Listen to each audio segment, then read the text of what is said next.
Good evening and welcome to those of you who are joining us through our stream. We're so glad to have you for our High Holy Day services. If it's your first time here, I'm Rabbi Lauren Werber and I'm glad that you're joining us. I'm going to explain a little bit about how things will happen for you online and give you a few sort of guidelines and things to expect, and then we'll start our service in just a few minutes. We're streaming on 3 different platforms: on Beth Adam's website, Beth Adam's Facebook page, and our Jewish Community's Facebook page. However you're joining us, you are able to use the chat feature to communicate. If you don't want to read the chat, you can make the stream full screen and you won't automatically see it. If you choose to use the chat, a gentle reminder that we at Beth Adam value an inclusive, welcoming, and respectful environment. Please consider whether your comments will enrich the service experience for others before you add them to the chat. Our services, of course, represent our humanistic philosophy and approach to the High Holy Days, and they use liturgy that we have written ourselves and that is very special to us. We hope the services speak to you, but if they don't, we ask that you simply leave and find another streaming service that does. Our services are deeply meaningful to many of the people who join us, so please be considerate of their feelings and refrain from using the chat to criticize what we choose to do. We have some people watching each of our streams for us to help us identify and correct technical issues. So we will do our very best to let you know if we are having problems on our end. Unless we do so, any issues you're having are likely coming from your end. Sometimes the quality of the stream is too much for older computers, and you may need to lower the settings. We also set our sound in the mid-range and then leave it up to you to adjust it on your end. If you appreciate the Beth Adam service experience, you can help us out in a few ways. You can let people know on social media. You can comment on whatever streaming platform you're using. You can share the service with those you know. And if you choose to, if you'd like to help us continue providing services like this and other online and hybrid programs, you can choose to make a donation at bethadam.org in appreciation. For those of you who have joined us before, this is the same service book as we've used in prior years. As I said, the liturgy is written by our liturgy team.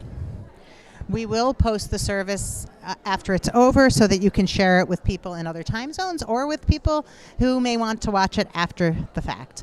We're very glad that you're joining us, and we will begin our services shortly. Thank you.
almost forgot it.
Wow. I have a new trick. If you tap it. It was a test and it worked. Good evening. I'm so glad we could all be together for Erev Yom Kippur, the evening of Yom Kippur. A quick reminder to turn cell phones off or at least silence them if you have not already. And welcome to those of you in the congregation as well as those who are joining us online. In case you didn't see, we've had some questions about the sound. And the speakers, the powerful speakers, are in the front of the sanctuary. So while there's a little bit of amplification in the back, there's more in the front. So if you're having trouble hearing, just get up. You can do it now. You can do it during the service if you find you're having trouble hearing, and move toward the front, and then you'll hear far better. In a few moments, we will sing the words, "This is the opening of a new gate and the closing of another." These words echo a traditional teaching that no matter our mistake, no matter the chaos around us, the gates of repentance remain open. This evening, that's an important message as much of the government is closing those doors, those gates, and uncertainty and pain permeate our world in so many ways. But Yom Kippur reminds us that the gates are open, that repair is always possible. Tonight, we begin with ourselves and hope that the effects of our own healing will then ripple outward. We step together through the gate and begin with a sort of story reflection. A rabbi and a soap maker once went for a walk together. The soap maker said to the rabbi, "What good is Judaism?" Don't say you had the same question, those of you who laughed. The soap maker said to the rabbi, "What good is Judaism? After thousands of years of teaching about goodness, about justice, about peace, after all the study of the Torah, all the ideals of the prophets, look at all the trouble and misery in the world. If Judaism were so wonderful and true, why should all this be so?" The rabbi said nothing. They just continued walking until he noticed a child playing in the gutter. The child was filthy with soot and grime. "Look at that child," said the rabbi. "You say that soap makes people clean, but see the dirt on that child? What good is soap? With all the soap in the world, that kid is still filthy. I wonder if soap is any use at all." The soap maker protested. "But Rabbi," he said, "soap can't do any good unless you use it." "Exactly," cried the rabbi. "And so it is with Judaism and with all wisdom. It isn't effective unless it is applied in daily life and used." This day, because day starts at night, because that's what we do, this day is ours to use. Yom Kippur, we know, can be a drag, a day that we resent for the time it demands and the tone it sets. Or Yom Kippur can be an opportunity, a gift to be used. It can be a day of real introspection, correction, and forgiveness. If we choose to use it, just like soap, it can wipe away the messiness within us, offering a new start in the new year. May we all use this day well. Please join us in This is the Opening of a New Gate on page 40. This is the opening of a new gate and the closing of another. This is the beginning of a new season and the closing of another.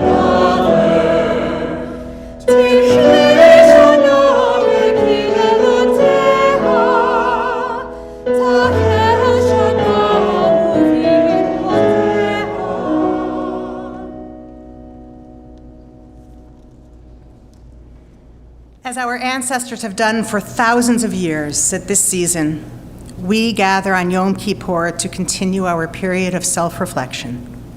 We have set this interval apart from and above the routine of everyday life. As we join in this service, we assume the responsibility for self-scrutiny. We declare our willingness to consider every aspect of our lives. This is the opening of a new path and the closing of another. This is the beginning of a new life and the closing of another.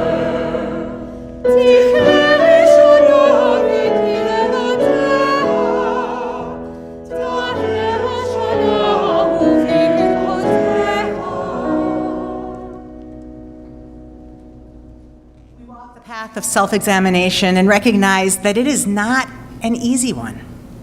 We find that we have failed to hear the cry of those who need us. We have faltered and turned aside from our responsibilities. We have fallen short of our goals. On this evening, as we hear the Kol Nidre, we allow ourselves to feel the pain of our failures, to understand the depth of our shortcomings. By walking this path, we can find self-acceptance. We can allow ourselves to grieve for what we are not. If we can determine new paths and set a straighter course, then we can hope for a better future. This is the opening of a new journey and the closing of another. This is the beginning of a new year And the closing of another.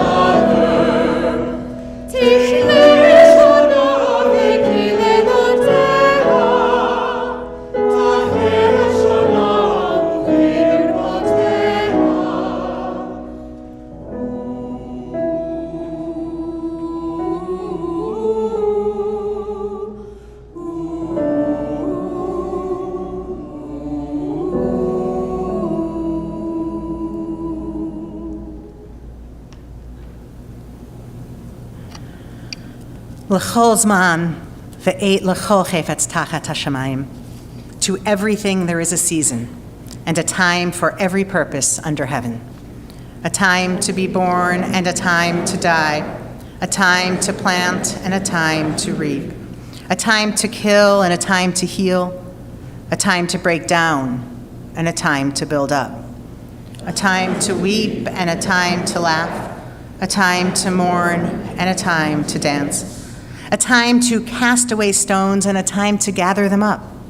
A time to embrace and a time to refrain from embracing.